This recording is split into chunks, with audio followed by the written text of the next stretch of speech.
各位觀眾，大家好，我係邦叔 Uncle Bon， 卡加利嘅地產經紀。我哋一連幾集咧介紹咗卡加利嘅外圍城市，而家咧我哋越行越遠，嚟到一個好特別嘅小鎮，叫做 Woken， 尋找星空奇遇的故事。粵語嘅影視 YouTube 頻道，需要你嘅支持，記得訂閱、like 同埋 share。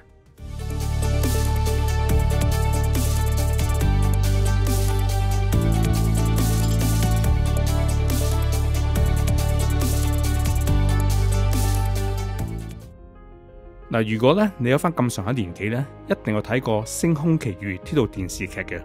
裏邊除咗有太空船冒險號、國克隊長，仲有一個尖耳仔嘅閃撲，佢咧就係嚟自 Woken 火神星嘅啦。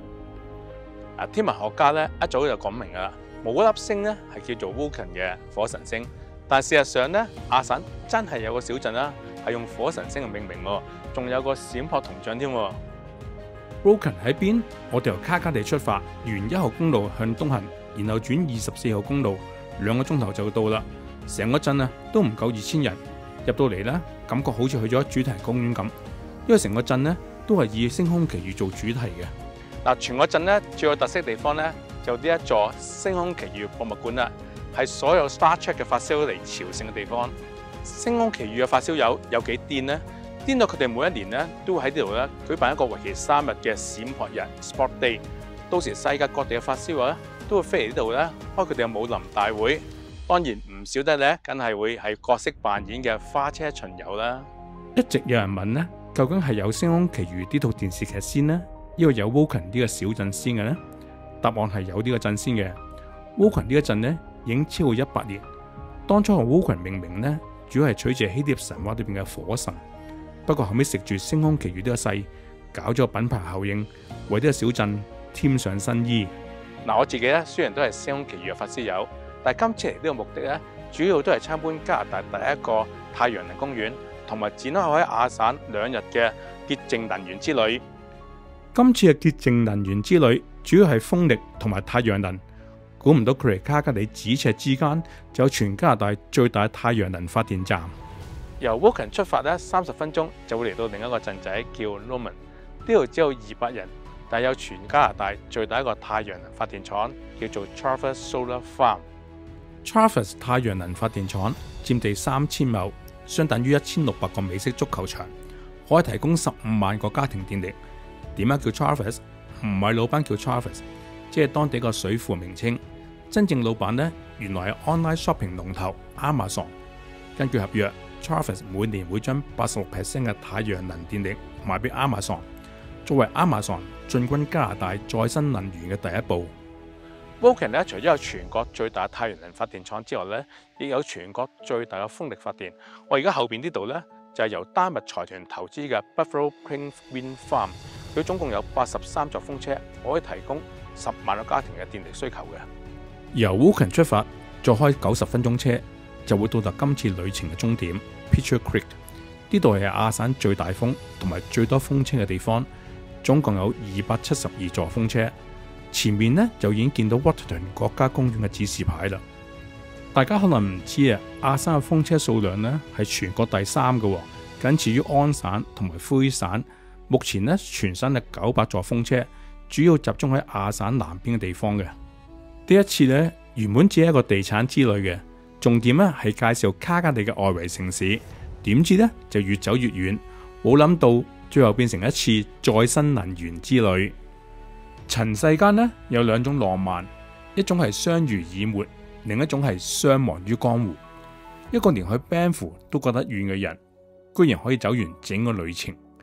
過去25年，不斷有人發放亞省石油末日嘅負能量。其實新能源時代已經降臨，每個時代都有人做艱難嘅開拓者，亦有人選擇做安逸嘅停滯者。君生我未生，我生君已老。送首歌俾開拓中嘅你，歲月的童話。從前曾踏着泊在照相，公園裏共你比賽攀樹上，還有什麼歌都亂唱，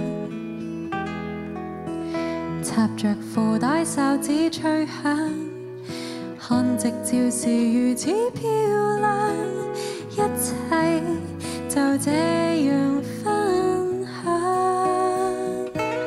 回頭時那日那夜那背景，彷彿已沒有什麼可記認。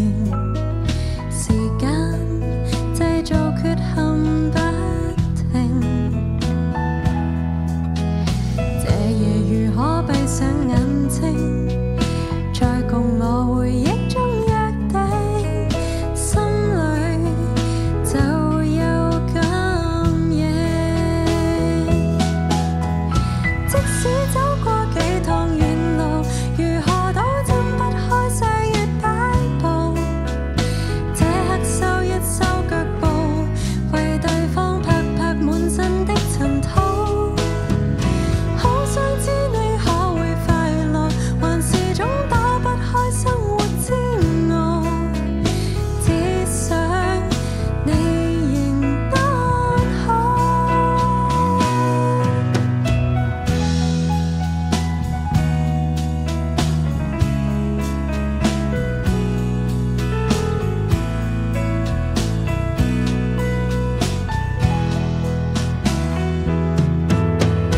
即使走過幾趟遠路，如何都睜不開歲月擺布，這刻收一收腳步，為對方拍拍滿身的塵土。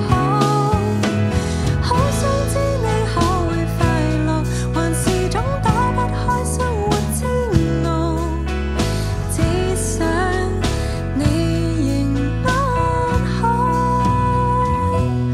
仍然能踏着膊在照相，講起了自幼戀愛的對象，還有熟悉的那些歌唱。若你願陪我偶然停下，那夕照仍然很漂